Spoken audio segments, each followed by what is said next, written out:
वसुदेवसुतं देवं कंसचाणूरमर्दनं देवकी परमानन्दं कृष्णं वन्दे जगद्गुरुं मूकं करोति वाचालं पङ्गुं लङ्घयति गिरिं यत्कृपातमहं वन्दे परमानन्दमाधवं कृष्णाय वासुदेवाय हरये परमात्मने नाशाय गोविन्दाय नमो नमः. श्रीकृष्ण परमात्मने नमः. 14th chapter of Srimad Bhagavad Gita, Kshetrajna Vibhaga Yogo முடிஞ்சு குணத்ரய விபாக யோகம் 14வது அத்தியாயம் சதுர்தசோத்தியாயः ஆரம்பியதே. இதுக்கு இன்னைக்கு synopsis பார்க்கலாம். அதோட synopsis பார்த்துட்டு அதுக்கப்புறம் ஃபர்தர். ஸோ குணத்ரய விபாக யோகோ சதுர்தசோத்தியாயः. இந்த 14வது சாப்டருக்கு ஒரு ஸ்பெஷல் சாப்டர்னே சொல்லலாம். ஏன்னா இந்த சாப்டருக்கு we can know about the character of the people. Western psychology and Indian psychology போத்தும் கல்மினேட் ஆகிற ஒரே இடம் பார்த்தீங்கன்னா ஸ்ரீமத் பகவத்கீதையில் இந்த 14வது அத்தியாயம் தான். What sort of people are existing in this world and what sort of characters they have, இது நமக்கு ரொம்ப தேவை. இந்தியன் சைக்காலஜிலையும் சொல்லுவாங்க, ஒருத்தருடைய கேரக்டர் தான் வலுவாக இருக்கணும், ஸ்ட்ராங்காக இருக்கணும். Paste on the character personality will be determined. But அந்த கேரக்டர், தமிழில் கேரக்டர், இங்கிலீஷில் கேரக்டர் சொல்லின்னு இருக்கேன். அந்த கேரக்டர் குணங்கள், தமிழில் என்ன சொல்வீங்கன்னு சொல்லி குணாதிசயங்கள், அதை கொண்டுதான் ஒருவன் நல்லவனா தீயவனா இல்லை கொஞ்சம் பரவாயில்லையா இல்லை ஆவரேஜா எல்லாமே கண்டுபிடிக்க முடியும். அந்த விதத்தில் பார்த்தீங்கன்னா இந்த சாப்டர் ரொம்ப ரொம்ப இம்பார்ட்டன்ட். ஏன்னா நம்ம எந்த லெவலில் இருக்கிறோம், அடுத்தது நம்மளை சுற்றி இருக்கிறவங்க எந்த மாதிரி கேரக்டரில் இருக்காங்க, அந்த கேரக்டரையும் ஸ்பாயில் பண்ணாமல் நம்ம கேரக்டரையும் டிஸ்டர்ப் பண்ணாமல் நம்ம எப்படி நம்மளே உயர்த்திக்கிறது. இப்போ சப்போஸ் தமஸில் இருக்கான்னா அவன் சத்துவத்துக்கு வர முடியும், ரஜஸில் இருக்கான்னா அவன் சத்துவத்துக்கு வர முடியும், சத்துவத்தில் இருக்கவன் ஈஸியாக ஆத்மாவை அடைய முடியும். அப்படின்றத புரிஞ்சுக்கிறதுக்காகவும் தெரிஞ்சுக்கிறதுக்காகவும் பகவான் இதை கொடுத்துருக்காரு. அண்ட் மெயின் இந்த கேரக்டரில் நிறைய பேர் ட்ரைனிங் சென்டர்லாம் படிக்கும்போது கூட சொல்லுவாங்க, we should not apply this on others. It is not for application as உடனே நம்மளே ஃபர்ஸ்ட் நம்மளை தெரிஞ்சுக்க முடியல, அப்புறமா நம்ம போய் மற்றவாளை கண்டுபிடிக்கிறது என்ன ஏமாத்திரம் சொல்லுங்க பார்க்கலாம். So first we have to determine ourselves where we are, நம்ம எந்த கேரக்டரில் இருக்கோம் அப்படின்னு தெரிஞ்சுக்கலாம்.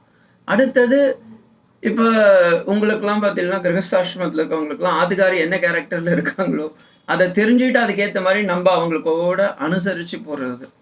குழந்தைங்க எல்லாமே, ஏன்னா இப்போ இப்போ 13வது அத்தியாயத்தில் நம்ம பார்த்தோம், பிரகிருத்தியை யாராலையும் பண்ண முடியாது. ஏன்னா அது எல்லாமே பிரகிருதி வசத்தினால்தான் நடக்கிறது. அப்போ பிரகிருதி வசத்தினால் நடக்கும்போது எல்லாமே சத்வரஜஸ் தமசோடைய அந்த குணாதீதங்களுடைய இதுனால செயல் பகவானே டிட்டர்மைன் பண்ண முடியாத ஒன்றா தான் இருக்குது. ஆனால் அப்படி இருந்தாலும் நான் நிறைய எக்ஸாம்பிள் சொல்ல போகிறேன். அப்படி இருந்தாலும் நம்ம இருக்கிற லெவல்ல இருந்தே கடவுளை அடைய முடியும்னு காமிக்கிறதுக்கு தான் இந்த குணாதீத யோகம். அதுல மெயினே என்னன்னா, நம்ம எந்த குணத்துல இருக்கோம். கடைசியில பகவான் ஒரு பெரிய பாம்ஷெல்ஸ் போட போறாரு.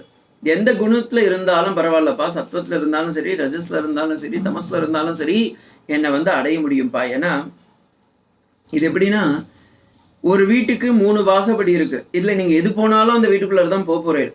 ஆனா அது எந்த பக்கம் போறோம், அது எவ்வளோ டேஞ்சரஸா இல்லை ஸ்லிப்பரியா இல்லை நல்லா ஈஸி பார்த்தா, இதை தெரிஞ்சுக்கிறதுக்கு தான் நமக்கு வாழ்க்கைக்கு சுவாரஸ்யம். ஸோ இதோடைய சினாப்சிஸ் பார்த்தீங்கன்னா, synopsis for the 14th chapter.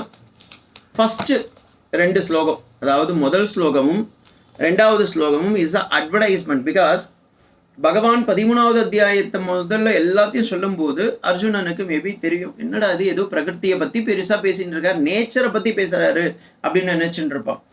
அந்த நேச்சர் தான்ப்பா, வெளியே என்ன பார்க்குறியோ அதே தான்ப்பா உடம்புக்குள்ளாரையும் இருக்குன்னு சொல்லி he want to make it as a particular, from the general to particular. In Western psychology they say it is like confrontation method அப்படின்னுவாங்க. பெரிய ஒரு விஷயத்தை பேசிட்டு அந்த விஷயத்துடைய ஒரு அம்சம் தான்ப்பா நம்ம உடம்புல இருக்கு அப்படின்னு காமிக்கும் போது Arjunan will be alert.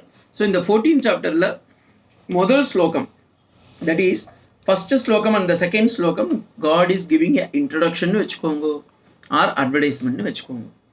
Second third sloka and fourth sloka, how the process of creation is started, evolution has started. இது வந்து நம்ம பகவான் ஓன் கிரியேஷன்ல சொல்லலை.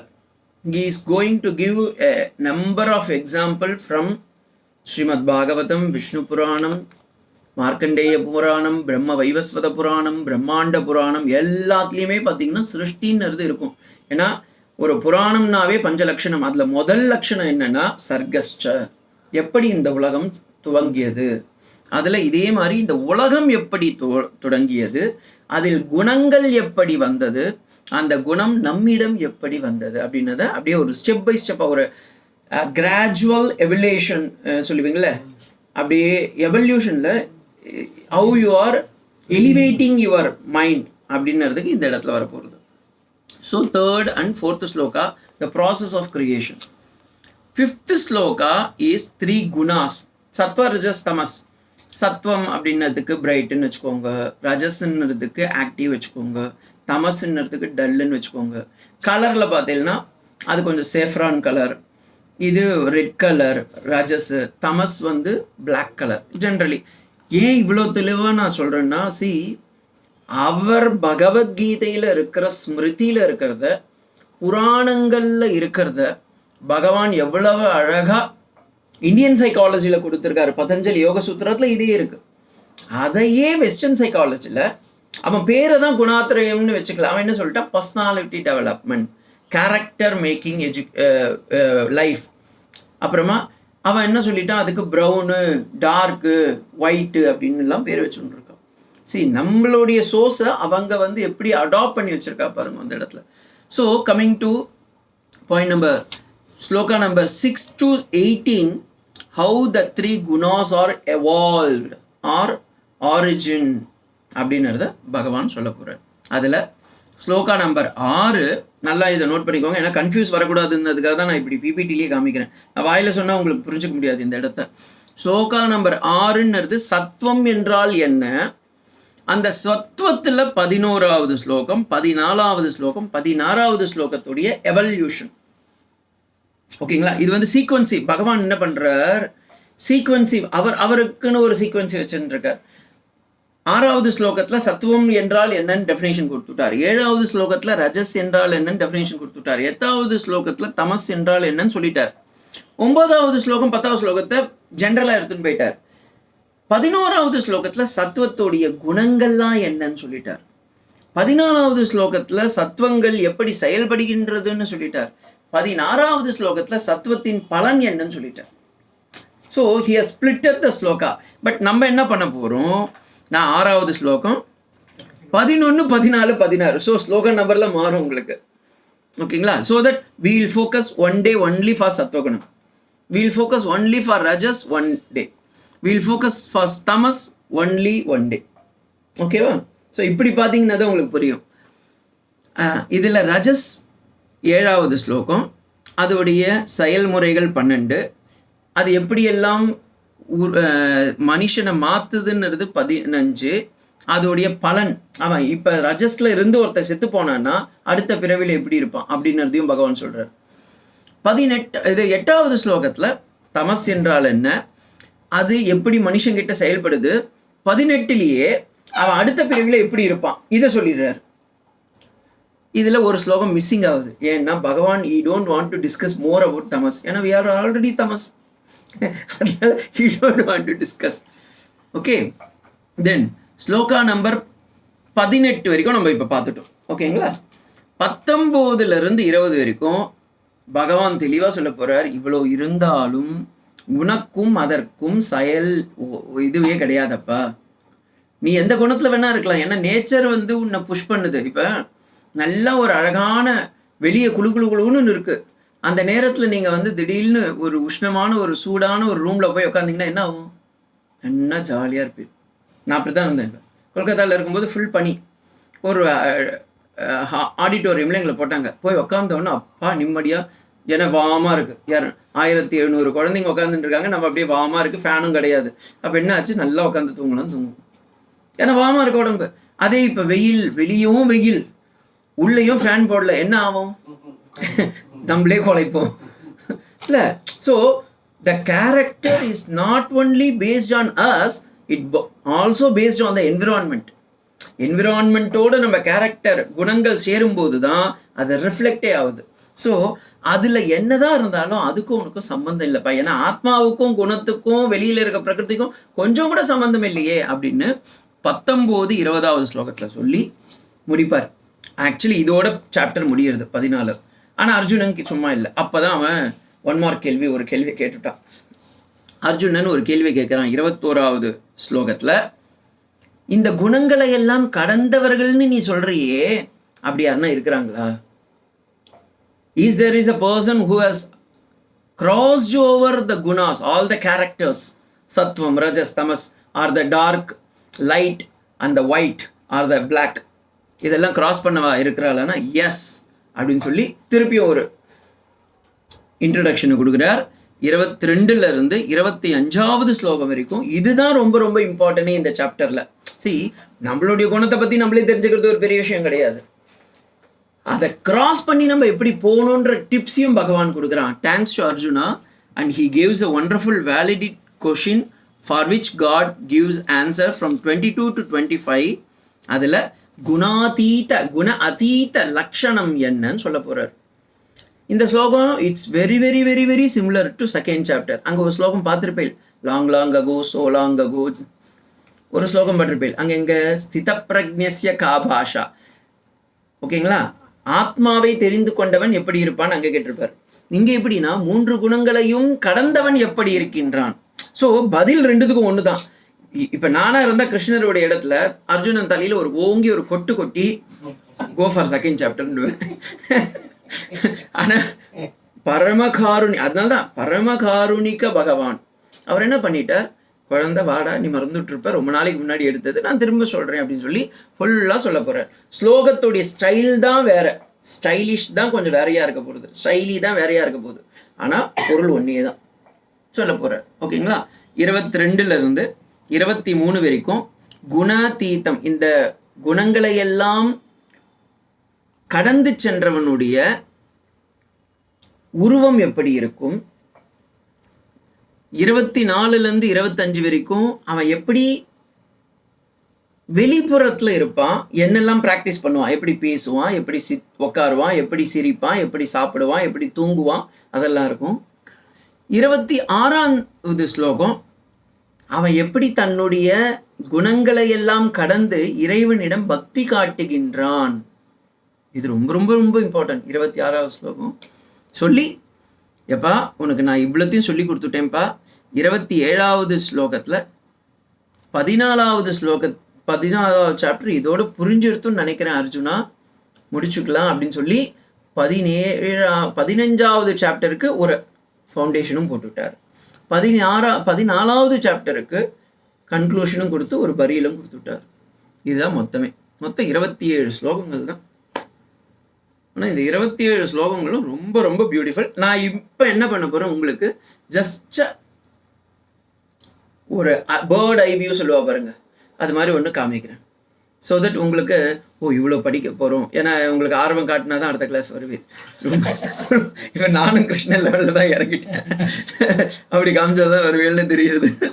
ஸோ அடுத்த கிளாஸுக்குள்ள நம்ம இனி வரும் வகுப்புகளில் என்ன பார்ப்போம், இந்த முன்னோட்டம்னு ஒன்று போடுவா பாருங்க, ட்ரையலர், அது மாதிரி நம்மளும் ஒரு ட்ரையலர் விடலாம். போகலாமா? முடிச்சிட்டேல நோட்ஸுக்கலாம்.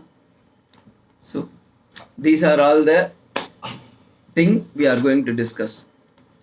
சத்துவம் என்றால் என்ன, ரஜஸ் என்றால் என்ன, தமஸ் என்றால் என்ன, சத்துவத்துக்கு என்ன டெஃபினிஷன், ரஜஸுக்கு என்ன டெஃபினிஷன், தமஸுக்கு என்ன டெஃபினிஷன். இப்போ சத்துவம்னா என்ன, சத்துவம்ன்றது எல்லாரும் சொல்லியிருக்காங்க. சத்துவம் அவன் பார்க்கும்போது எவ்வளோ சாத்விகமாக இருக்கான் சுவாமி அப்படின்ட்டு. பிரகாஷம் ச நிர்மலம் துவம், இதுதான் ரொம்ப மெயின் வேர்டே. பிரகாசமாக இருப்பான். அவன் ஃபேஸை பார்க்கும்போது பார்த்தீங்கன்னா நிறைய முறை சோப்பு போட்டு அவர் கிளம்பியிருப்பார், இல்லை என்ன ஃபேஸ் வாஷ்லாம் பண்ணியிருப்பார். ஸோ பிரகாஷம், நிர்மலம், அப்படியே மலமே இல்லாதது, ஒரு ஃபால்ட் இருக்காது. பேசும்போதும் சரி, பழகும் போதும் சரி. ராமாயணத்தில் ஹனுமானுக்கு இந்த வார்த்தை ரொம்ப ரொம்ப தகும். பீயிங் எ மங்கி, மங்கின்னு நம்ம சொல்லக்கூடாது. ராமர் அப்படி மீன்ஸ் வால்மீகி அப்படி சொல்லியிருக்கிறதுனால ஒரு குரங்கி, ராமர் வால்மீகி ராமாயணத்தில் அது ரொம்ப தெளிவாக இருக்காரு. குரங்குன்னு சொல்லவே இல்லை அவர், வானரம் சொல்லலை. நல்லா ஞாபகம் வச்சுக்கோங்க, ஓகேங்களா? ஏன் இதை சொல்கிறேன்னா, இப்போ ரீசெண்ட் இதுலலாம் பார்த்தீங்கன்னா ஒரு somebody is doing research on this. இப்போ மெட்ராஸ் யூனிவர்சிட்டிலையும் பண்ணுறாங்க இது மாதிரி. சாளுக்கியாஸோடைய டைனஸ்டிஸ்லாம் போய் பார்த்தீங்கன்னா இருண்ட காலம்லாம் இருக்குல்ல. நீங்கள் மகாபாரதத்தில் எங்கன்னா ஒரு குரங்கை பார்த்துருக்கீங்களா? ஒரே ஒரு குரங்கு தான் வந்திருக்கும். பீமன் உள்ளார போகும்போது சண்டைக்கு போகணும் அப்படின்னு போகும்போது ஒரு குரங்கு வந்து ஒரு வாழை போட்டிருக்கும். அந்த வாழை நீ நவுத்தி விட்டுட்டு போகணும்னு சொல்லும், அது ஹனுமானி, ஓகேங்களா? மற்றபடி எங்கேயுமே நீங்கள் பார்த்துருக்க மாட்டீங்க. ஆனால் மகாபாரதத்தில் எங்கன்னா முருகருடைய கதையை கேட்டிருக்கீங்களா? கிடையவே கிடையாது. ஆனால் ராமாயணத்தில் போய் பார்த்தீங்கன்னா அங்கே விநாயகர் கதையே கிடையாது. ஆனால் முருகரை பற்றி இருக்க, குமார சம்பவம் பற்றி மென்ஷன் பண்ணியிருக்கா. நான் ஏன் இதை சொல்கிறேன்னா, அந்த காலத்தில் பார்த்தீங்கன்னா லேட்டர் என்ட்ரி தான் இந்த முருகர் விநாயகர் அதெல்லாம் ஒன்று. ஹனுமான் வாலியுடைய பையன் அங்கதனுடைய பொண்ணை சாளுக்கியாஸ் கல்யாணம் பண்ணியிருக்காங்க. இப்போ ரீசெண்ட்லி ஒரு கல்வெட்டில் சொல்கிறாங்க அதை.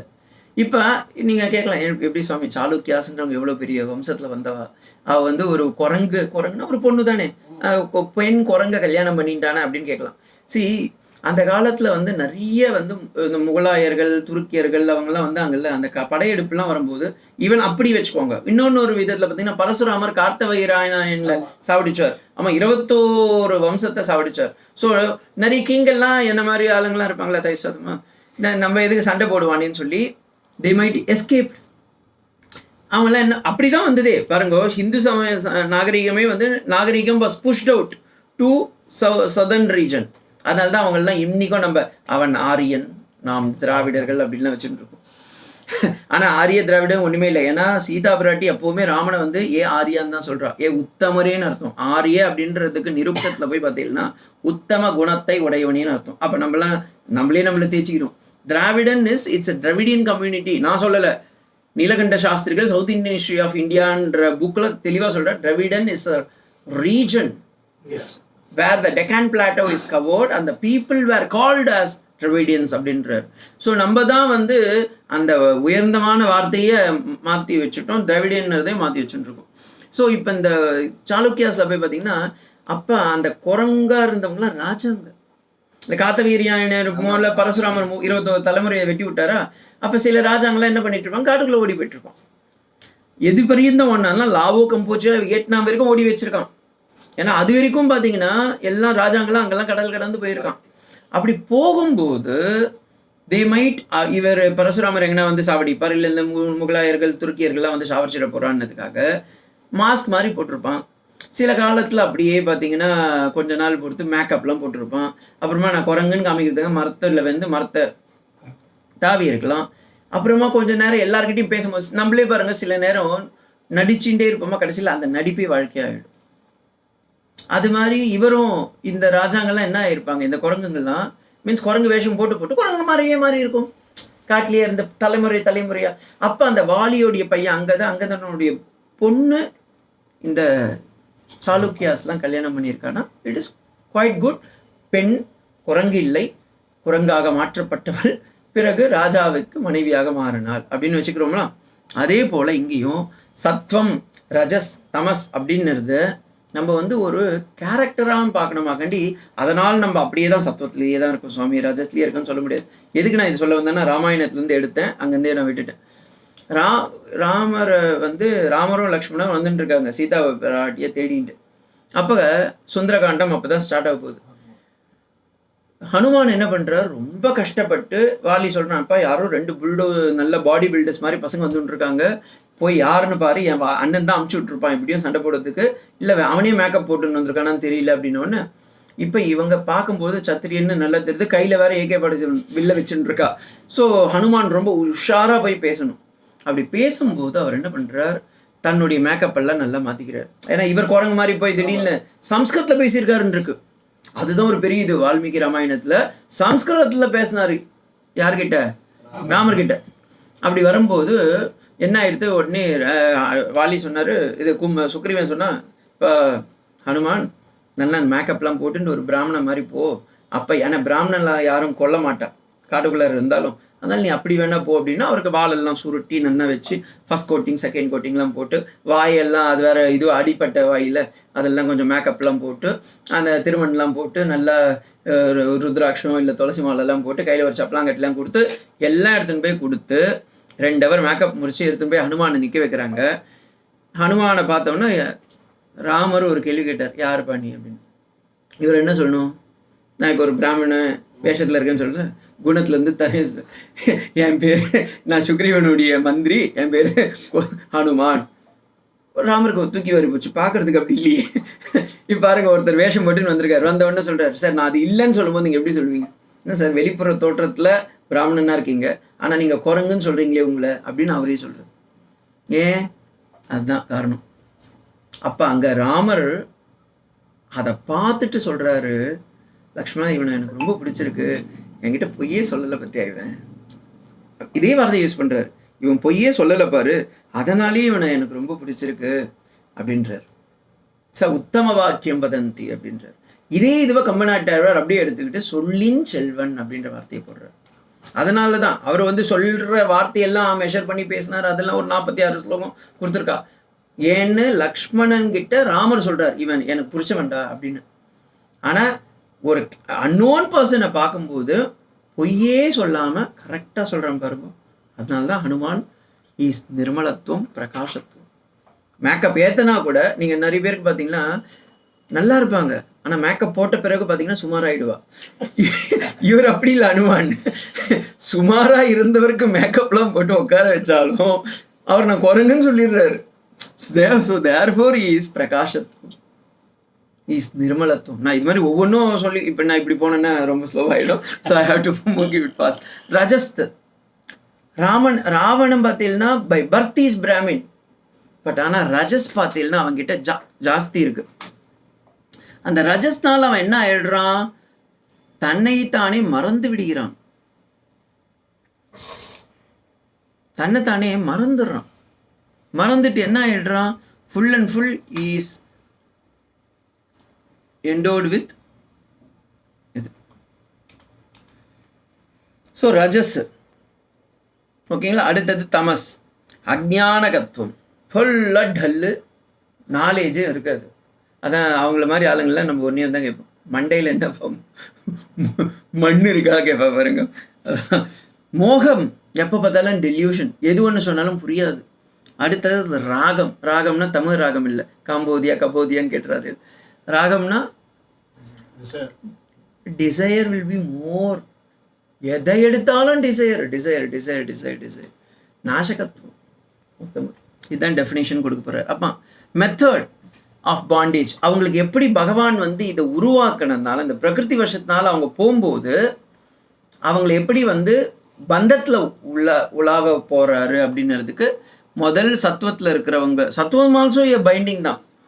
அதில் இருக்கும்போது they always NEET good people. அவன் பேசுறது பழகிறது எல்லாமே பார்த்தீங்கன்னா நல்ல இதுவாக இருக்கும். எப்போவுமே சும்மா இருக்கும்போது கூட புக்கு தான் படிப்பான். அதே மாதிரி யாருன்னா பேசும்போது கூட பார்த்தீங்கன்னா ஏதாவது ஒரு நல்ல வார்த்தைகள் தான் பேசிட்டு இருப்பான். அடுத்தது ரஜஸ், எப்போ பார்த்தாலும் வேலை செஞ்சுட்டு இருப்பான். அவன் சும்மாவே இருக்க மாட்டான். கொஞ்ச நேரம் யாரும் இல்லை அமைதியாக இருக்கலாம் அப்படின்னு இருக்கலாம்ல, அப்போ போய் ஏதாவது ஒன்றத்தை பெருக்கி இது தொடச்சிக்கிட்டு இதை பண்ணி அதை பண்ணிட்டு வந்துட்டு கேட்டால் இல்லை சாமி நான் ஃப்ரீயாக தானே இருக்கேன் அப்படின்னு. அப்போ இதனால என்ன ஆகும், ஒவ்வொரு வேலையும் செய்ய செய்ய செய்ய புது புது ப்ராஜெக்டில் வேறு எடுப்பான். எடுத்துக்கிட்டே இருந்தால் என்ன ஆகும், அது it will lead to bondage. அடுத்தது தமஸ், அவர் என்ன பண்ணா, இவரும் சத்துவத்தில் இருக்க மாதிரியே தான் இருப்பார், எந்த வேலையும் செய்ய மாட்டார், அமைதியாக உட்காந்துட்டு இருப்பார். ஆனால் தூங்கிடுவார், ஃபுல் அண்ட் ஃபுல் தூங்குவார். நன்னா எங்கே விட்டாலும் தூங்கிடுவார். நான் உண்மையிலேயே I was really happy. 1 person நான் பார்த்தேன் ட்ரெயினில், அவன் தூங்கிட்டே இருந்தாங்க. ஒரு நைட்டு முழுக்க தூங்குறான், பகல் முழுக்க தூங்குறான். என் பக்கத்து சீட்டு வேற. அவனை பார்த்து எனக்கு பொறாமையாயிடுச்சு. பகவானி, இந்த மாதிரி ஒரு சான்ஸ் எனக்கு கொடுக்க மாட்டேன். நான் தூங்கவே இல்லை. நமக்கு அப்படியே ஆப்போசிட்டு. ஏன்னா இந்த 12 குழந்தைங்களையும் பார்த்துக்கணும், அது இல்லாமல் நம்ம பேகேஜ்லையும் பார்த்துக்கணும். அப்பமா நமக்கு ஜபம் தியானம் படிப்பு இப்படி தான் போயிட்டு இருக்கு. அவனை பார்க்கும்போது எனக்கு பொறாமையாயிடுச்சு. பசிக்கல, சாப்பிடல, சூச்சு போல, யார்கிட்டையும் பேசலை, போனான் படுத்துக்கிட்டே இருக்கான். 2 நைட்டு ஒரு பகல் முழுக்க தூங்கினான். அம்மா எழுந்து வரும்போது பார்த்தீங்கன்னா அவன் ஃபேஸில் தூங்கினதுக்கான சோடே கிடையாது. எனக்கே ரொம்ப சந்தோஷம். என் முகம்னா டல்லாகிடுது, அவன் முகம் தள்ளி ஆகலை. அப்போ என்ன சொல்லுவீங்க? பகவானே, இந்த மாதிரி ஒரு கட்டாட்சத்தை ஏன் எனக்கு கொடுக்க மாட்டேன்னு நினைச்சேன் நான். ஸோ மோகம் அவ்வளோ டெல்யூஷன். தூங்கிகிட்டே இருப்பா. ஒரு 2 ட்ரெயின் யாத்திரிக்கா முக்கிய சமாச்சார், 10 நிமிஷம் ட்ரெயின் லேட்டாக வருதுன்னா உடனே சஞ்சிட்டாண்டா பாருங்க. நித்ரா ஆலசியம். சூச்சுவே வந்தாலும் இல்லை, ஏதாவது ஒரு ஸ்டேஷன் வந்தாலும் நம்ம என்ன பண்ணுறோம்? அடுத்தது எந்த ஸ்டேஷன் எட்டி பார்க்குறோம். ஒன்றுமே பண்ணல. எவன் வந்தா எனக்கு என்ன, எவன் போனா எனக்கு என்ன, டிடிஆரே வந்தா எனக்கு என்ன, அவன் பார்த்து தான் உண்டு தன் இடம் உண்டு அப்படின்னு அமைதியாக உட்காந்துட்டு இருக்கோம். நிஜமா ஒரு எக்ஸாம்பிள் இப்போ ரீசன்ட்லி நடந்ததுனால சொல்கிறேன் நான். ஸோ அடுத்தது இப்போ ப்ரிடாமினெண்ட்டாக இருக்கிறதுனால இவாளுடைய எண்ணங்கள்லாம் எப்படி இருக்கு? உடம்பு ஒன்று, எண்ணங்கள் எப்படி இருக்கு அப்படின்னா, ஆல்வேஸ் சத்துவ குணத்தில் இருக்கிறவன் அவன் மைண்டு மட்டும் இல்லை, அவனுடைய கண், வாய், மூக்கு, சுவாசம், சாப்பிட்ற சாப்பாடு எல்லாமே சத்துவத்தில் தான் இருக்கும். சத்துவ குணத்தில் இருக்கவெல்லாம் பார்த்தீங்கன்னா ரொம்ப காரமாக சாப்பிட மாட்டான். 2 நாள் வச்சு பதார்த்தம்லாம் சாப்பிட மாட்டான். அன்னைக்கு சரியா நல்லா இருக்குமா அதுதான். ரொம்ப சூடாக நல்லா ஹாட்டாக சாப்பிட மாட்டான். ரொம்ப கூலாகவும் சாப்பிட மாட்டான். ரொம்ப வேஸ்டட் ஃபுட்டெல்லாம் சாப்பிட மாட்டான். அதான் பகவானே சொல்ல போகிறாரு. நான் சும்மா ஒரு ட்ரையல் தான் நான் சொல்கிறேன். இந்த ரஜஸில் இருக்கவெல்லாம் பார்த்தீங்கன்னா இடியாப்பத்துக்கு கூட பார்த்தீங்கன்னா நல்ல நொறுக்கா அப்படியே கடிக்கணும், அதே மாதிரி ரத்தம் வரணும், மாம்சங்களாக சாப்பிடுவா. அப்புறமா ரொம்ப ரஜஸ்திக்காக சாப்பிடுவா, காரம் ரொம்ப காரமாக சாப்பிடுவா. எனக்கு தெரிஞ்ச ஒருத்தர், அவர் நார்மலாக இட்லிக்கு கூட பார்த்தீங்கன்னா ஊறுகாய் தான் வச்சு சாப்பிடுவா. இட்லிக்கு ஊறுகாய் வச்சு சாப்பிட்ருக்கீங்களா? அப்படி சாப்பிடுவா. அதுவே பொரிச்ச இட்லி, அது மேலே கொஞ்சம் அந்த பச்சை மிளகா, காஞ்ச மிளகா, அப்புறமா அது மேலே என்ன இந்த இட்லி பொடியெல்லாம் தூவி இருப்பா. அதுக்கு ஊறுகாய் வேறு வச்சுப்பா. என்ன சொல்ல, இதை பார்க்கும்போது எனக்கு பெண் விளைவுகள் ஜாஸ்தி வரும் பண்ணுறேன்னு நினைப்பேன். அந்த மாதிரி சாப்பிடுவா. லோபம் இது இப்படி இருக்கிறதுனால அவங்களுடைய கேரக்டர் என்ன ஆகிடும்? கிரீடு ஜாஸ்தி. ஏன்னா நம்ம என்ன சாப்பிட்றோமோ அதுதானே உடம்புல மைண்ட்லேயும் ரிஃப்ளெக்ட் ஆகுது. கிரீடு ஜாஸ்தி ஆகிடும், ஆக்டிவிட்டிஸ் ஜாஸ்தி, ரொம்ப ரெஸ்ட்லெஸ்ஸாக இருப்பாள். அடுத்தது டிசையர் வாங்கிகிட்டே இருக்கும், இருந்துகிட்டே இருக்கும் அவளுக்கு. தமஸில் இருக்கிறவெல்லாம் பார்த்தீங்கன்னா எப்போவுமே முகம் பார்த்தீங்கன்னா சுருங்கனாக தான் இருக்கும், என்ன மாதிரி அப்படியே சுருக்கமாக இருக்கும். டார்க்னஸ், இன்ஆக்டிவிட்டி, அப்படியே உட்காந்துட்டேன்னு வச்சுக்கோங்களேன், எழுந்துக்க மாட்டான், உட்காந்த இடத்துலையே இருந்துட்டு இருப்பான். அடுத்தது இன்அட்வர்டன்ஸ், பிரமாதம். அது தமிழ் பிரமாதம் இல்லை, சம்ஸ்கிருத பிரமாதம். அதனால்தான் யக்ஷ பிரக்ஷணத்தில் யுதிஷ்டர்கிட்ட அந்த யக்ஷம் கேட்கறது, பிரமாதம் இந்த உலகத்திலேயே மிருத்யுன்னு நீ எதை நினைக்கிற அப்படின்ற உடனே அதுக்கு என்ன சொல்றாரு? பிரமாதம் பை மிருத்யு அப்படின்ற வார்த்தையை யூஸ் பண்றாரு. நம்ம உடனே நம்ம தமிழ்நாட்டு ஆளுங்கெல்லாம் யாருன்னா இதை படிச்சா வச்சுங்களேன், பிரமாதம் அப்படின்னு சொன்னா அது மிருத்யுன்னு நினைப்போம். அப்படி இல்லை. பிரமாதம் அப்படின்னா ஆலசியம்னு அர்த்தம், லெத்தார்ஜி. இப்போ இது எங்க நீங்க பார்க்கலாம்னா சம்ஸ்கிருதி இவர் முகமது பின் துக்ளக்குடைய லைஃப்ல போய் பார்க்கலாம். கோட்டையை பிடிச்சிட்டாங்க சுவாமி அப்படின்னு சொல்லி ஒருத்தன் தூதர் சொல்லுவான். அவன் சொல்லுவான், கோட்டையா இருந்துட்டு தானே வந்திருக்கா, அவனும் கேட்டுக்கு வரல, வெயிட் பண்ணும், என்னுடைய பெட்ரூம்க்கு வரட்டும் அப்புறமா நான் பிடிக்கிறேன். அவன் பெட்ரூம்க்கு கந்தியே நீத்திடுவான். அப்படிதான் தோத்து விட்டாரு அவரு. அந்த ராஜா பெட்ரூம்ல கழுத்து மேல கத்தி வைக்கிற வரைக்கும் வெயிட் பண்ணாரு. அவன் கத்தி வைக்கிறவன் இல்லை, கத்தி கழுத்தையும் எடுத்துட்டான். அப்புறமா தான் தெரிஞ்சு போச்சு, ஓ இறந்துட்டோம் அப்படின்னு. ஸோ ஆலசியம், ரொம்ப டெல்யூஷன், ரொம்ப லெத்தார்ஜி, ரொம்ப லேசினஸ் எல்லாம் வச்சுருக்கோம். சுவாமி போகணுமா, இங்கேருந்து நான் ஆற்றுக்கு போகணுமே, இவ்வளோ தூரம் நடக்கணுமே, யாருன்னா ஒருத்தர் இரும்பின்னே இருப்பா, தண்ணி தானே கொடுக்கணுமா அப்படின்னு நின்றாதா, இந்த மாதிரி இருப்பா. அந்த மாதிரி இருந்தால் லெத்தார்ஜி. நான் எக்ஸாம்பிள் சொல்கிறேன் சுவாமி, நான் எது டைப் ஆஃப் பீப்புள். இவங்களுக்கெல்லாம் இப்போ இந்த மாதிரி ஆளுங்கள்லாம் இதே குணத்தோடையே இருக்கிறான்னு வச்சுக்கோங்களேன். சத்வத்திலேயே இருக்கான் ஒருத்தன், ராஜஸ்லேயே இருக்கிறான் ஒருத்தன், தமஸ்லேயே இருக்கான்னா அவன் அடுத்த பிறவின்னு ஒன்று இருப்பாள். அப்போ அதில் என்ன ஆவா சுவாமி? அங்கன்னா கொஞ்சம் மாறுமா? ஏதாவது சான்சஸ் இருக்கான்னா பகவான் சொல்ல போகிறார், சத்துவத்திலிருந்து ஒருத்தன் உயிரை விட்டான்னா அடுத்த பிறவியில் அவன் இந்த உலகத்தில் நல்ல மக்களோட போய் சேர்ந்துருவான். அப்படிதான் நீங்களாம் வந்திருக்கு. இல்ல நீங்க பண்ண புண்ணியம் என்னையே சத்துவத்தை இழுத்துட்டு போறதுன்னு வச்சுக்க வேண்டியது. ஸோ சத்துவத்துடைய முதல் இதுவே என்ன பார்த்தீங்கன்னா, எப்போவுமே தே கேதர் ஃபார் நாலேஜ். நீங்கள் 12 மணிக்கு நீங்களே டல்லானாலும் பரவாயில்ல, நாங்கள் வந்து பகவத்கீதை அட்டன் பண்ணிடுறோம், வந்து சத்துவத்தில் வந்துடுவா. அடுத்தது நல்ல நல்ல சாது குவாலிட்டி எல்லாம் உள்ளார வந்துடும். பொய் பேச மாட்டார், திருட மாட்டார், கெட்ட வார்த்தை யூஸ் பண்ண மாட்டார். அப்போ எல்லாருக்கும் உதவணுன்ற எண்ணம் வந்துடும். அப்போ எப்போ பார்த்தாலும் பகவானை சிந்திக்கிற அந்த நினைப்பு வரும். இது மாதிரி இருந்தால் சத்துவத்தில் நம்ம இருக்க முடியும். அப்போ அடுத்த பிறவியும் அவள் நல்ல சாதுத்துவமாக இருப்பாள். அடுத்தது கர்ம சங்கினம். ரஜஸில் இருக்கிறவெல்லாம் பார்த்தீங்கன்னா ரொம்ப ஆக்டிவிட்டியாக இருக்காள். அவள் என்ன ஆகிடுவா, இந்த ரொம்ப ஃபாஸ்ட்டாக ஓடும் பாருங்க, அந்த மாதிரி மிருகங்களாக மாறிடுவாள். புலி ஓடுறது பாருங்க, அதெல்லாம் ரஜஸ் தான். அப்புறமா வேற என்ன ஓடுறது ஜாஸ்தி, இது ஈவன் டால்ஃபின் கூட, எலி பெருசாலி அதெல்லாம் அது கூட தானே ஃபாஸ்ட்டாக ஓடுது. அது மாதிரி ஐட்டம்ஸாக மாறி விடுவோம். ஏன்னா தேர் ஃபாஸ்ட் ட்ராக். ஈவன் துரந்தா ட்ரெயினே அப்படி தான் இருக்கும். நீங்கள் நினைக்கிறீர்கள் ஒரு சுவாமி சித்து தான் அச்சித்தா கூட இருக்கலாம். ஏன்னா சுவாமி தேசிகன் ரொம்ப சொல்கிறாரு, அச்சித்த சித்தியாம் பிரளயே ஜந்தூன் அவலோக்கிய கரண கலையபர யோகம் விதரசி விஷசைல கிருஜிம் அப்படின்றாரு. ஸோ பகவான் எப்படி வேணா வைக்கலாம். அச்சித்துலேயும் நம்மளே கூட்டின்னு போய் உட்கார வச்சுடுவான், அந்த ட்ரெயினுக்கு சக்கரமாக மாற்றி விட்டுருவான். துரந்தா இப்போ என்ன இருக்கு, என்ன வந்தே பாதரம், வந்தே பாதரம், வந்தே மாதரமா மாதரம் பாரதம், நமக்கு அதெல்லாம் தெரியாது. அதில் அந்த ட்ரெயினாக மாற்றி விட்டுருவான். அந்த ட்ரெயினில் ஓடுற டிரைவராகவே மாற்றிருக்கலாம், அந்த ட்ரெயினில் இருக்கிற சக்கரமாகவும் மாற்றிருக்கலாம், இல்லை அந்த ட்ரெயினாவில் இருக்கிற ஒரு கம்பார்ட்மெண்ட்டாகவும் மாற்றி விட்டுருக்கலாம். ஸோ அது ஓடுது இல்லை, இவரும் ஓடுவார் வழக்கம் முழுக்க. ஸோ அப்படி டிடிஆரும் பாவம், அவரையும் சேர்த்துக்கோங்க. அடுத்தது தமஸ், மூட யோனி. ரொம்ப அப்படியே பாறாங்கல் எல்லாம் இருக்கு பாருங்க, அதெல்லாம் அப்படிதான் வந்தது. அப்படி அசையாமல் இருந்து செத்து போயிருப்பா. பகவான் பாப்பா, நீ ஆல்ரெடி அசையாமல் தான் இருந்த, இப்போ நீ பாறாங்கல்லாம் இருந்துக்கோ அப்படின்னு சொல்லி மரம் மட்டை கட்டை ரொம்ப தாமசிக்கான இதுவு பூமி கடியில் வளருது பாருங்க, அந்த மாதிரி மிருகங்களாக மாற்றிடுவா. அண்ட் இது இப்போ வந்து நீங்கள் கேட்கலாம், சுவாமி எல்லாமே பூலோகத்தில் தானே வராங்க, அப்போ என்ன பெரிய விஷயம்? எந்த லோகம்னு சொல்லலைங்க. ஃபார் யுவர் எக்ஸாம்பிள், இதுக்கு நான் பிரமாணம் நான் அங்கே வரும்போது விஷ்ணு புராணத்துலேருந்து கோட் பண்ணுவேன், பாகவதத்துலேருந்து கோட் பண்ணுவேன். ஏன்னா இதே ஸ்லோகம் அங்கேயும் வருது.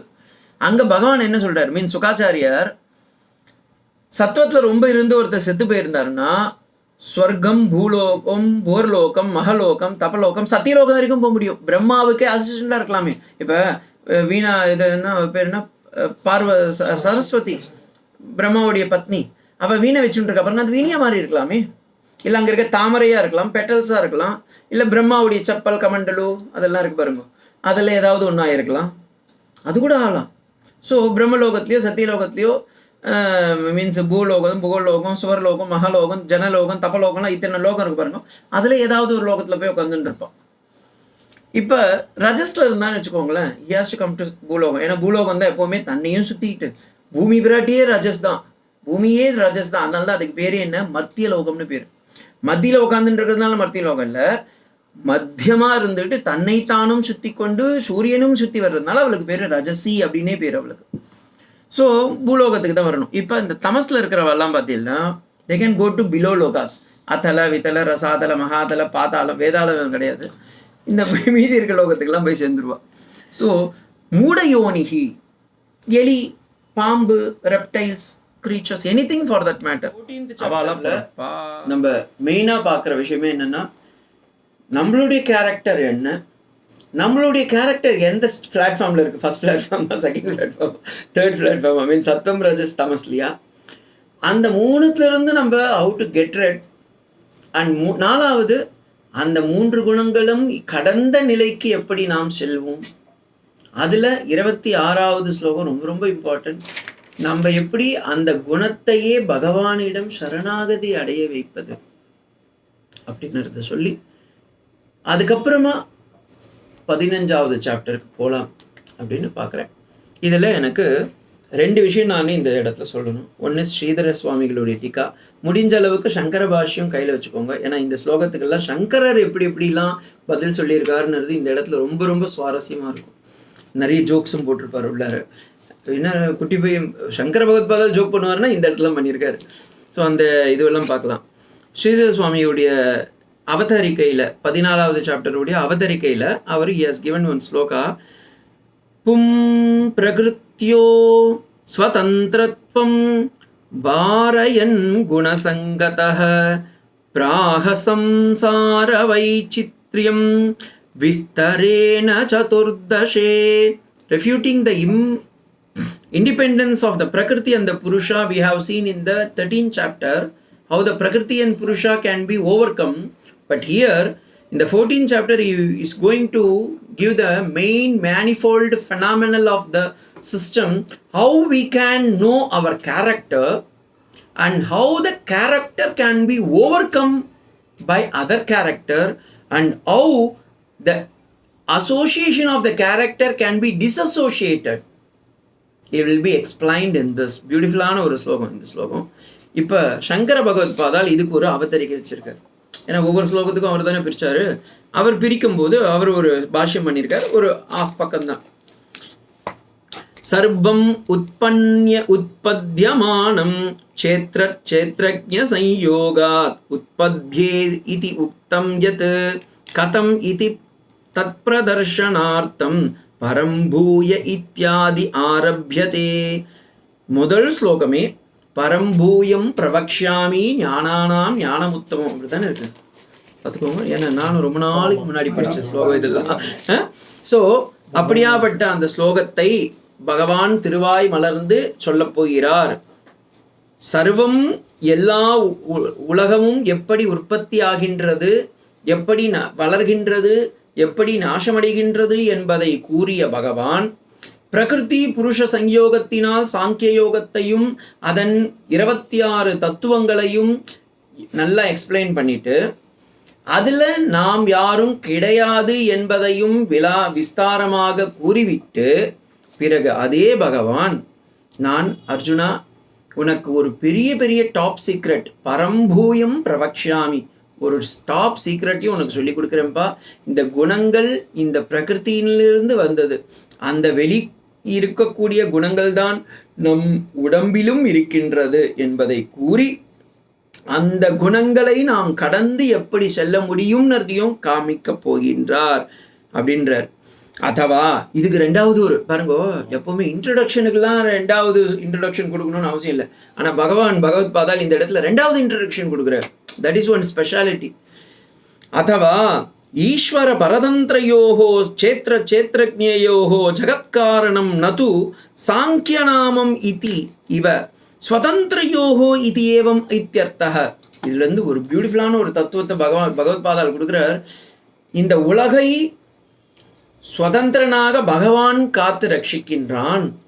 இந்த உடம்பை குணங்கள் காத்து ரட்சிக்கின்றது என்று நீ நினைத்தால், குணங்கள் இறைவன் படைக்கப்படவில்லை, குணங்களை நீதான் பிடித்து கொண்டிருக்கின்றாய். அந்த குணங்களை நீ கடந்து செல்ல முடியும்ன்றதுக்காகவே இத்தியர்த்தம் ஏவ அப்படின்ற அந்த ஏவகாரத்தையும் சொல்றார். இதி ஏவம் அர்த்தம் அதுவா அப்படின்ற அந்த வார்த்தையை சொல்லி ஈஸ்வரனை அதீனமாக க்ஷேத்திரம் க்ஷேத்ரஜ்ஞம் என்பதையெல்லாம் காரணமாக விளக்கி சாங்கிய மதத்தின் தத்துவத்தையும் சுதந்திரத்தையும் கூறிய பகவான் பிறகு இந்த பிரகிருதி வசத்தினால் உருவாகக்கூடிய குணங்களான சத்வரஜஸ்தமஸையும் காண்பிக்கின்றார் அப்படின்றார். பிரகிருதி ஸ்தவம் தத்துவம் குணேஷு ச சாங்கியः சம்சார காரணம் இதி உக்தம் கஸ்மின் குணே கதம் சங்கः கேவா குணாः கதம் வா தே பத்யதே இதி குணேபியः. இந்த வெளிப்புறத்தில் இருக்கக்கூடிய பிரகிருதி, உலகத்தில் இருக்கக்கூடிய பிரகிருத்தியின் காரணத்தினால் மட்டுமே ஒரு மனிதன் மோகத்தில் மாட்டிக்கொள்ளப் போவதில்லை, சம்சார சக்கரத்தில் மாற்றிக்கொள்வதற்கில்லை. குணத்தினாலும், ஏன்னா நம்ம நினச்சுட்டு இருக்கோம் சோஃபார் ஏதோ பிரகிருதி வசத்தினால நான் வாழ்க்கையில இப்படி வந்துட்டேன்ப்பா நினைச்சுட்டு இருக்கேன், குணத்தாலையும் அப்படின்றார். அந்த இடத்துல கஸ்மின் குணே கதம் சங்கஹ, நாம் எந்த குணத்தில் இருக்கின்றோம், நாம் எப்படிப்பட்டவர்கள் என்பதையும், கேவா குணாக, எந்த குணத்திலிருந்து நாம் எப்படி அவ்வாறு பந்தத்தை அடைகின்றோம், கதம் வா தே பிரம்யந்தி, யார் என்னை இப்படி மோகித்து விட்டார்கள். இப்ப வெளிப்புறத்துல நான் அதுக்கு தான் அந்த எக்ஸாம் சொன்னேன். வெளியே வந்து உங்களுக்கு நல்லா ஹாட்டா இருக்குன்னு வச்சுக்கோங்க, உள்ள ஒரு ஏசியை போட்டு வச்சிருக்கேன், நீங்க என்ன பண்ணுவீங்க? சுவாமி ரொம்ப நன்றது, ஆகத்தே சுவாகத்தம் புரியாது, வாங்க நீங்க விடலனாலும் நான் உள்ளார வந்துடும் சொல்லி நேரம் என்ன பண்ணிவிடுவோம், ஏசியை போட்டு உட்காந்துருவோம். ஏன்னா வெளியே இருக்கிற ஹார்ட் தாங்கல. இப்ப வெளியே நல்லா சில்லுன்னு இருக்குன்னு வச்சுக்கோங்க, உள்ளே நான் ஏசி போட்டிருக்கேன், நீங்க என்ன சொல்லுங்க? சுவாமி நீங்க உள்ளார அதை ஆஃப் பண்ணிடல நான் வரேன் பாருங்க. வெளியே அப்ப நம்ம எல்லாருமே இப்படிதான் இருக்கோம், வெளியே பந்தம்னு நினைச்சுட்டு இருக்கோம், ஆக்சுவலி வெளியே பந்தம் இல்லை, உள்ளேயும் பந்தம் இல்லை, நம்ம கிட்டதான் இருக்கு பந்தம். அததான் பகவத் பாதால் விவேக சூடாமணியில அழகா சொல்றாரு, மன ஏவ மனுஷியானாம் காரணம் பந்த மோக்ஷியோ, மனசுதான்ப்பா காரணம். நீ பந்தத்தையும் மோட்சத்தையும் நீ உருவாக்கின்ட்டு நீ என்ன சொல்ற, வெளியே இருந்து வந்ததுப்பா அப்படின்ற. அதுதான் இங்கேயும் சொல்றாரு, முதலில் நாம் எந்த குணத்தில் உடையவர்கள், வெளியே பிரகிருத்தியில எப்படி இருக்கு, அந்த குணத்தோட இந்த பிரகிருத்தியோட நம்ம எப்படி சம்பந்தப்படுத்திக்கிறோம். வெளியே ஹாட்டா இருக்குன்னா அப்பா நல்லா கூலா உக்காந்துட்டு இருக்கும், வெளியே கூலா இருக்கா அப்ப இங்க ஒரே ஹாட்டா இருக்கும். வெளியே ரொம்ப கூலு பனியா பெய்யுறது சுவாமி, அப்ப ஹீட்டரை போட்டுட்டு அதே ஜலத்தை என்ன பண்ணிடுறோம், வெந்நீரா மாத்திரும். இப்ப ஜலத்தை போய் கேட்டு பாருங்க, ஜலமே ஒரு பேட்டி எடுக்கிறேன்னு வச்சுக்கோங்களேன், நேரா போய் ஜலமே நீ குளிரா இல்ல வெயிலா அப்படின்னு கேட்டா சொல்லும், நான் அப்படியே தான் இருக்கேன், என்னை எடுத்துன்னு போய் ஒரு ஈசர்ன்ற ஒரு இடத்துல உட்கார வைக்கிறேன், அது நான் சூடா கொடுக்குறேன், என்னை எடுத்துன்னு போய் ஃப்ரீசர்ல உட்கார வைக்கிறேன், என்ன கூலா கொடுக்குறேன், ஆனா கூலும் ஹாட்டும் எனக்கு இல்லை அப்படின்னு நான் தெளிவா சொல்லணும். அதுக்கு ஞானம் இருக்கு, நமக்கு தான் இல்லை. அதனாலதான் நம்ம என்ன பண்ணிடுறோம், வெளியே கூலா இருக்கு அப்ப நம்ம ஹாட் வாட்டர் வேணும், வெளியே ஹாட்டா இருக்கு அப்ப எனக்கு கூல் காஃபி வேணும், மாத்தி கேட்கிறோம்ல. அந்த இடத்துல எங்கன்னா நமக்கு சங்கியம் வருதா பாத்தீங்களா, டவுட்டே வராது. அததான் சொல்றார், இதி குணேபியஹ ச மோக்ஷம் கதம் ஸ்யாத், இப்படி இருக்கிற மனுஷனுக்கு எப்படி மோட்சத்தை நாம் உருவாக்கி தர முடியும், அதற்காக வந்ததே முக்தஸ்ய லக்ஷணம் வக்தவ்யம். இந்த இதுல பிறவியில் இருக்கக்கூடிய பிணைகளை பிரகிருதி வசத்தினாலும் குணவசத்தினாலும் இல்லை என்று சொல்லி தள்ளி அதில் முக்தனாக மாறுவதற்கு நாம் இப்ப இதுல முக்தஸ்ய லட்சணம்னு ஒண்ணு அர்ஜுனன் கேட்கிறான்ல அந்த கேள்விய, சுவாமி நீங்க கேட்டீங்க, நீங்க சொன்னீங்க குணங்கள் எல்லாம் தாண்டனவன் என்று, அந்த குணா அதீதன்னு இருக்கானே அவனை பார்க்க முடியுமா, அவன் வெளியே எப்படி இருப்பான், அவன் எப்படி பேசுவான், அவன் எப்படி நடப்பான், அவன் எப்படி சிரிப்பான், அவன் எப்படி தூங்குவான் அப்படின்னு கேட்கிறார். உடனே பகவான் சொல்ல போறார், இதை நம்ம பார்த்து தெரிஞ்சுக்கலாம். இப்ப நீங்க யாருன்னா ஒருத்தர் அப்படி பார்த்தேன்னு வச்சுக்கோங்களேன், ஓ அன்னைக்கு சொன்னார் இவர் தான், இவரும் அதே மாதிரி ஒரு 99% பாஸ் ஆகிடுறார். அந்த நம்ம எக்ஸாம் வைப்போம், அவரெல்லாம் எக்ஸாம் வச்சு 99% பாஸ் சார், சார் இவர் குணாதீத்தனா வந்துட்டார் சார், ஒரு 45 மார்க்கு தான் சார் இருக்கு, இன்னும் வேணா நம்ம தள்ளி விட்டுலான்னு சொல்லி நம்மளே ஒரு பதவி கொடுத்துடணும். அப்படி ஒண்ணு. இது அதுக்கு மட்டும் இல்லை, நம்ம எந்த லெவல்ல இருக்கிறோம் அதையும் செல்ஃப் அசஸ்மெண்ட்டும் பண்ணிக்கலாம், அதுக்கு ஒண்ணு. தென் அப்படியாப்பட்ட மகாத்மாங்க கிட்ட நம்ம உஷாரா இருக்கணும். அப்புறமா நம்ம அந்த லெவலுக்கு வர்றதுக்கு இப்ப இவங்களுக்கு அது இதே வார்த்தைய அந்த இடத்துல சொன்ன பாஷ்யத்தை இங்க பகவத் பாதால் சொல்வாரு, எதி ஞானகஸ்ய ஞான சாதனானி ததேவ சித்தஸ்ய லட்சணானி. எதை அடைந்தவர்களுக்கு ஒரு இயல்பான வாழ்க்கையாக இருக்கின்றதோ அது அடைபவர்களுக்கு ஒரு வாய்ப்பாக இருக்கிறது. பாஷ்யம் கூட எனக்கு அப்படியே தமிழ்ல என்னன்னா வருது, எனக்கே சந்தோஷமா தான் இருக்கு. முக்தஸ்ய லட்சணம் வக்தவ்யம் இது ஏவம் அர்த்தம் ச. அப்ப முக்தி அடைவதற்கு வழியையும் காட்டி கொடுக்கக்கூடிய ஒரு சாப்டர் அத்தியாயமாக இருப்பதால் ஆக பகவான் அப்படின்னு சொல்லி ஸ்ரீ பகவானுவாச்ச அப்படின்னு சொல்லி பரம்பூயம் பிரபக்ஷாமி ஞானானாம் ஞானமுத்தமம் யஜ்ஞாத்வா முனையஸ் சர்வே பராம் சித்திம் மிதோ கதாஹா அப்படின்னு முதல் ஸ்லோகத்தை சொல்றார். இனி வரும் காலங்களில் பகவானுடைய பரம அனுகிரகத்தினால அதை பார்க்கலாம். ஓம் சாந்தி சாந்தி சாந்தி. ஹரி ஓம் தத் ஸ்ரீராம்.